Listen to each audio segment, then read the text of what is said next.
So first off, can you just kind of walk me through the impact that the Reimagining Education Plan will have on students and families within the district? Oh my gosh, we could talk about that all day long because the impact is tremendous. The first thing it does is it builds new science and technology classrooms, modernized science and technology classrooms. It also creates career and technical education programming for students from middle school through high school, and it expands full-day preschool. Yeah. So I guess just kind of a big question right now is just how are you going to rebuild trust with parents, students, and the community with the district and also the Reimagining Education Plan? Yeah, several ways, actually. The first is to focus folks on optimism, right? And you don't have to look far when you see 30,000 children walking in and out of our doors every day, right? So looking at their faces and their futures, that actually creates community. It inspires hope and it inspires optimism. The second is being out in front of our community, being fully present in all of these Reimagine Education information sessions and talking about the work that we're looking to do for children, right? These investments that we want to make to create a powerful future for them. And the third is being transparent about what we're doing and just being visible, being accessible to answer questions, to be responsive. All of those things build trust, they build transparency, they build community, and that's what we're here for. Yeah, and so I've obviously covered this kind of since the beginning when it was announced, the bond referendum. So it's $265 million is what this bond is worth. So why should voters trust the district right now with that kind of money, given what's happened the past couple weeks? They should trust the district because the district has the best interest of the students at heart. Because this is about kids, right? So regardless of what's happening in and out of Des Moines, around our country, ultimately, our community is focused on what happens with 30,000 students of today and how are we investing in creating a future for them tomorrow. This bond is about actually creating opportunities, not just for 30,000 students, but it's also an economic opportunity for our community because investments like this actually spurs economic development. It also tends to actually improve home values. So this is not just a benefit for 30,000 students, although that is our number one focus and will always be. It's actually an improvement for our community, for home owners, and for jobs, right? Creating jobs in Des Moines Public Schools. Yeah. Can you talk about the moment you found out that Roberts had been detained? I was conducting interviews, actually. And so I had just learned about his detainment and immediately went into conversations with our executive cabinet and our communications team, spoke with our board chair, assumed the role of interim superintendent, and began to move the district forward. So you mentioned, obviously, that day you were appointed interim superintendent. What did that process look like? It's in our succession plan, so it's a built-in structure that the board adopted several years ago. And so it was just an immediate sort of appointment just based on the circumstances. And what that affords me to do is to operationalize all the things that are happening in our school district, right? So to assume the role as superintendent means to assume supervisory opportunities over chief schools officers and directors and to begin to actually execute on the work of the district.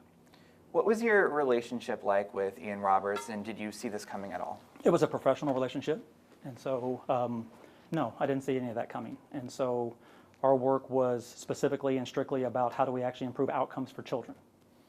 And so I know you've done this before, been interim superintendent.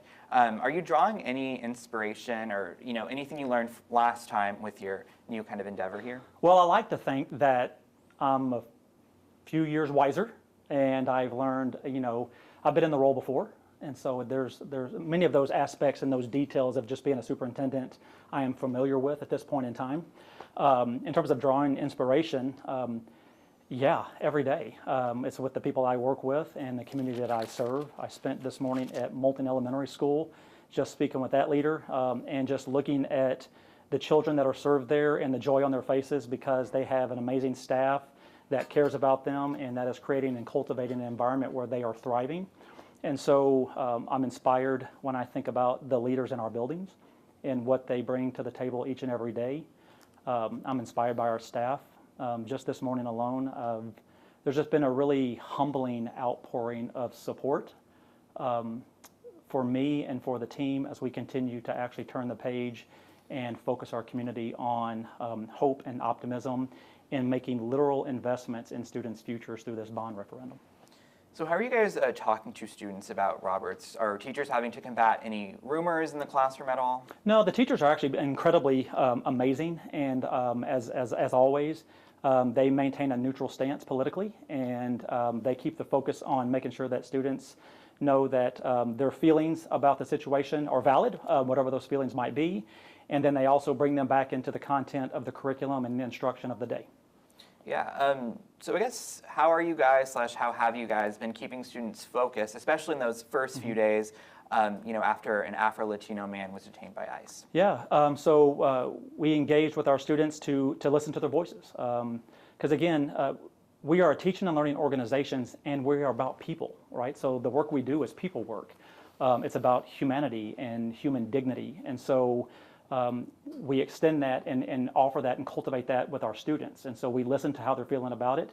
We talk them through it. And at the same time, we also remind them that the day is there for them and their activities. And so students that night played a football game. That night, the next Monday, they were involved in speech and debate and drama and mathematics and Algebra 1 and early literacy. So the day of the students really began to normalize a few days afterwards.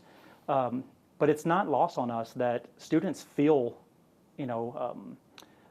all kinds of ways about it right now. And our job is to maintain a safe space for them to have those feelings and to do so in a manner that respects their dignity and allows them to also sort of process through it.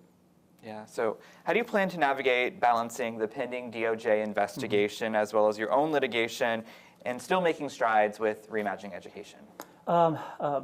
With help. This is the superintendency job is not one that's just done alone, right? And so I rely on amazing leaders within the cabinet level and at the building level, and so we do it together, right? So, and that's a big part of this plan, right? So when we talk about the bond referendum and all of the other things that are actually taking place around us, we're still reminded that this is about being together. This is about the experience of our students and that of our staff and families. And so this is a community-based plan. It was built and designed by an 80-member committee made up of our community, made up of staff, made up of students. It was informed by our community, and it will be executed on, with and by our community. So the way we continue to balance, the various aspects that are taking place right now is to not be divided. It's to continue to come together, to continue to offer support and in a loving and caring and graceful way, and also to keep the focus on student outcomes and student learning. Are you interested in pursuing the superintendent job full-time? Did you apply for it last time? I did not apply for it last time, and I haven't really made any, decision on whether or not I would pursue it full-time. I can tell you that I am more than energized about a 2-year contract to be in this role, and I am incredibly excited about the work ahead of us and about the opportunity to engage with our community about the bond and beyond. And I'm super humbled by our staff and, again, the outpouring of support that I've received in the last several days, and just really look forward to serving them in this capacity. What would you say are your goals over the next 2 school years in your role? The first goal is to pass a bond referendum. The second goal is to continue to improve and build upon the work that we've done in the last several years, creating safe environments where teaching and learning is at the highest quality and that it is about the student experience. Also continuing to cultivate adult learning, right? So we employ about 4,700 adults in our system, and every last one of them matters, and continuing to pour into them and their needs to grow professionally, but also to build a community, right? So I've been a part of the Des Moines community for now 15 years, and it has been the biggest blessing of my life and that of my family's to be a part of this. And we're going to continue to pull our community together to create a school system that not only serves the 30,000 students of today, but it is going to serve the 30,000 students of tomorrow and then some. So this is a generational opportunity to invest in our students with this bond. But again, it's also about improving home values for our community and improving and spurring on economic development. And so this is a win-win-win for all of us. And again, the biggest winner of this particular endeavor is students.